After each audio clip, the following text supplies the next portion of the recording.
Backwards Good. sign. Ready and go live. You're live.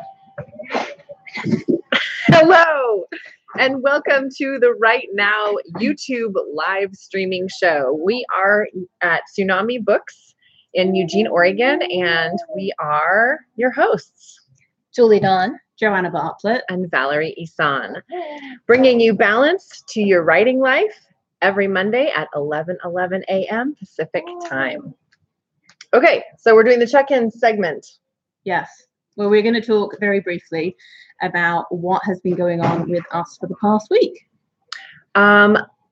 Should I go first? Go ahead. Yes. you Okay. have to go first. I have to go first. Apparently, because Okay. we're sitting on that side.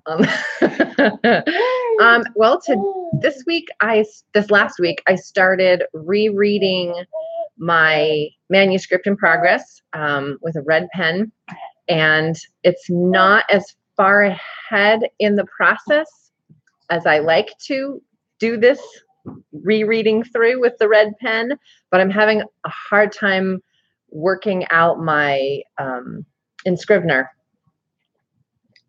the transitions in between the scenes. I know they need to be in different orders. The scenes need to be in different orders, and usually I can just drag and drop in Scrivener, which is why I like to use Scrivener. But for some reason, I thought if I printed it out, I could see it better, and so that's what I was doing. Fun. Fun. Always That's fun. what I did last week.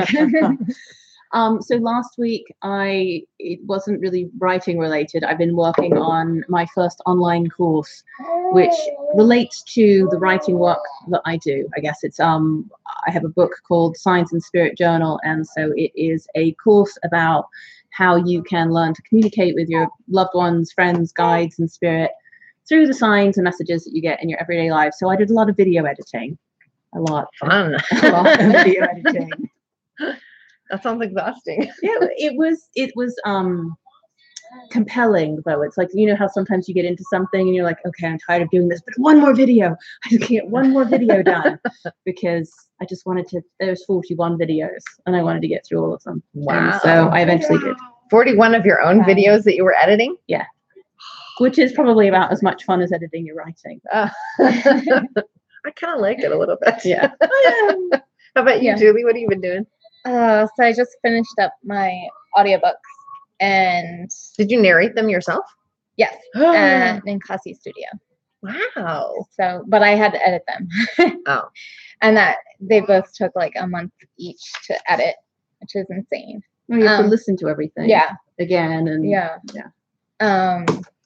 And I'm stuck deciding which project to do. I printed one out. I thought that would help just reread it before I start going in and doing another draft. And yeah, I don't think I'm at that point yet.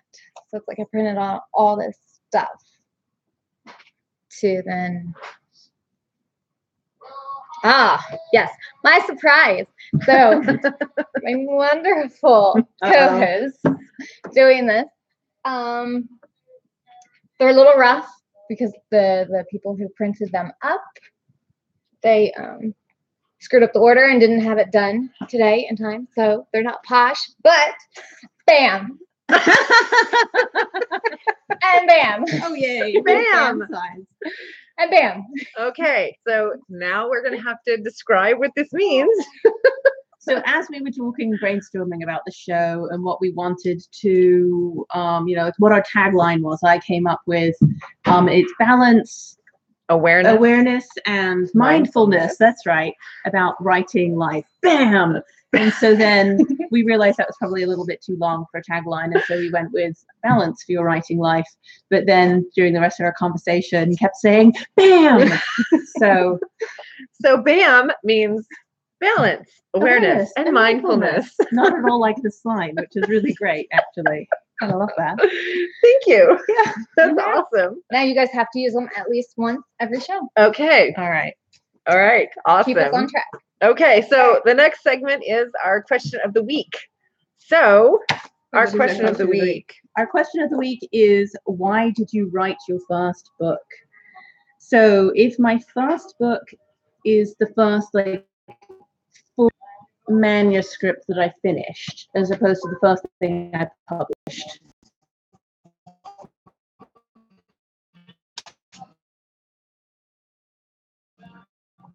I guess it depends. So the first book I wrote is not one that's been published yet. Which is smoldering. It's doing something. It's fermenting. That's Good, very alcoholic. Could be a kombucha word. There you go. Kombucha. We are in Eugene, Oregon, where kombucha abounds. Yes. At least in my refrigerator. I'm making them done again. We went.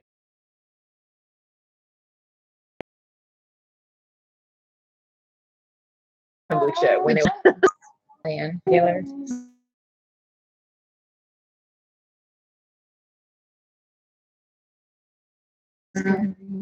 Anyway, why did you write? So you guys, I'm not ready to now yet. That's fine. My first novel was published in 2013, or not novel, memoir. My first book was a memoir, and it was published in 2013 called Pregnant and Widowed. And as the title suggests, it was the time of, and there just weren't any pre 9/11. So I thought in the back of my head, as I was journaling through my grief, that this would be something that I would write about someday, and that hopefully it would reach other young widows that were going through the same challenges and isolation that I was. So the reason I wrote it was so it would be of help to other widows. So that's why I wrote my first book. Okay. I liked reading your book. Oh, I like getting to secretly know, more about you. secretly, not so secretly published. Yeah, I know, but it felt like a question on writing, publishing, or work-life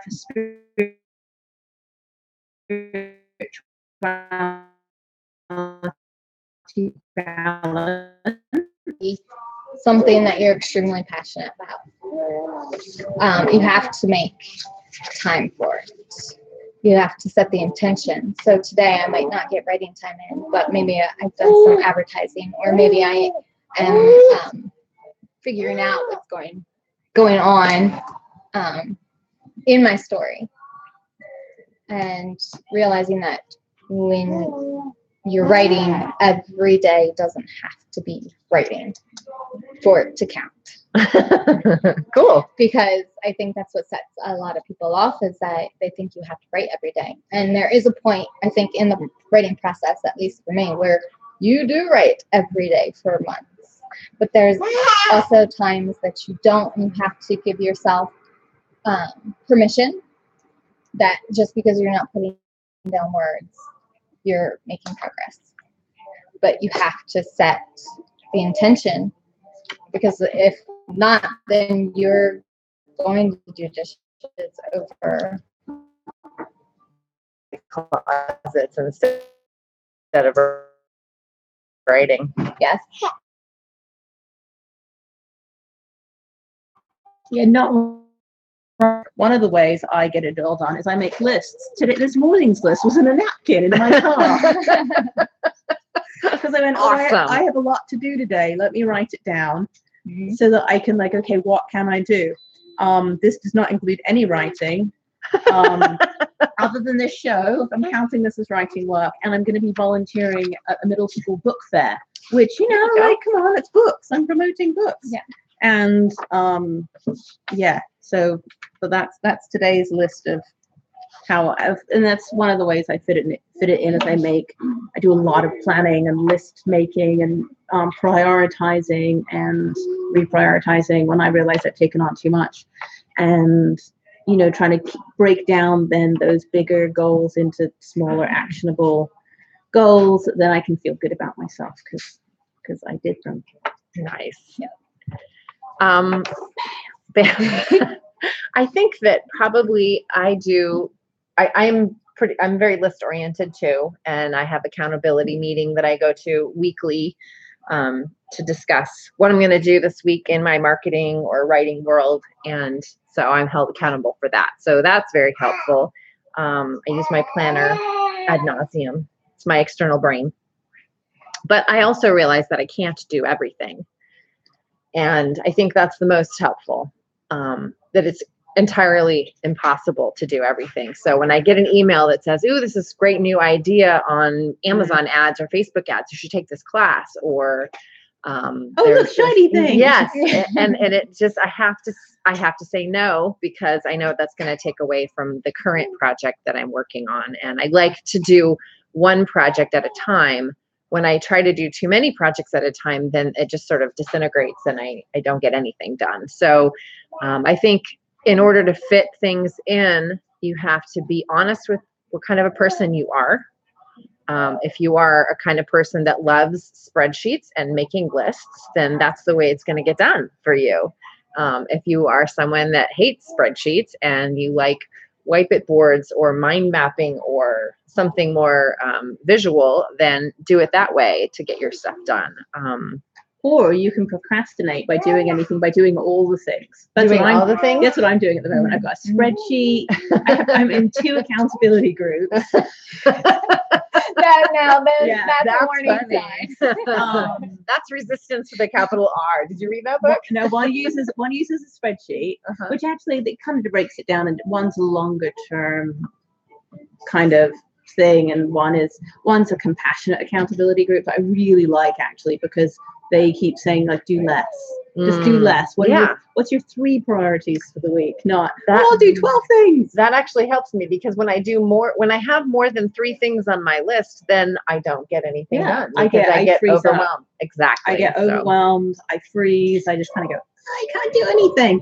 And so that's why making lists where, like, today's list is breaking it down by time, what I'm going to do, like, in each slot of time. Maybe that's why I'm making lists, and then I'll cross a couple things off and I'm like, I need a new list. So I will make a new list lately, because there's just so much going on. Well, I have a big list. I have, like, Joanna's massive list of things to do, like, for work. I have 2 sides. I have author stuff and I have, like, just a regular to do. So I was like, hey honey, I have a regular to-do list if you would like to do something. But and then I take my massive to-do list of all the things I cannot possibly accomplish in a week, and I break that down into, like, what am I actually going to do this week, and then what am I actually going to do today. Something that helps me. Last year I went to this master business class for authors, and I came home with a list, a notebook full of notes, and then I took that notebook and I pulled out all of the actionable steps and I printed it up, and that was, I think, 3 pages of tasks, single spaced, to do in my author business. And in order to not be overwhelmed, I segregated it into years, because I knew that there was absolutely no way I was going to get it done in 1 year, or, it was impossible. So 2018, this is what I'm going to do this year, 2019. And I kind of came up with a 5-year plan for myself. So that really helps me not get stressed out. I just have that list of things to do for 2018. And I have my maker time and I have my manager time. So the maker time is where I'm writing, or I'm creating my book, or I'm editing my book, or revising my book. And then the manager time is all of that other stuff, answering emails and promoting our new live video show. And tell all your friends. Bam!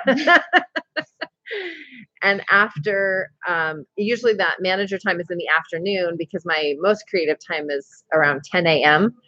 right now. I should be writing right now.